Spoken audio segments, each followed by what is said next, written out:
الشمال، سواء لعمر جابر او الناحيه الثانيه مشلاك بصراحه يا جماعه مش مقنع بالنسبه لي، مش مقنع. حتى ما نزل يعني نزل مصطفى شلبي مكانه برضه مش مقنع بالنسبه لي. مفيش النهارده مفيش لاعب يملى عينك. حتى زيزو بقى، زيزو اللي طالب لك 100 مليون ولا 150 مليون في السنه، فين يا عم زيزو؟ وعمال يعترض في اخر المباراه. ليه؟ انت بيطلعك ليه؟ انت فينك طول المباراه؟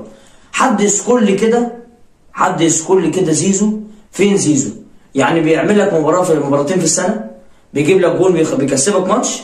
طب هو في السنه، طب فين؟ يعني انا المفروض انا بدي لاعب ولا بدفع للاعب مبالغ جامده عشان يكسبني، لكن الجمهور دوت اللي عمال يلف في كل مكان، سواء بيلعبوا مصر بقى في مصر ولا بره مصر، وعمال شقيان طول اليوم عشان يروح يتفرج على مهزله زي دي النهارده. دي كوره؟ هي دي كوره يا جدعان اللي احنا بنتفرج عليها النهارده دي؟ ده احسن حاجه ان الماتش خلص والله. ده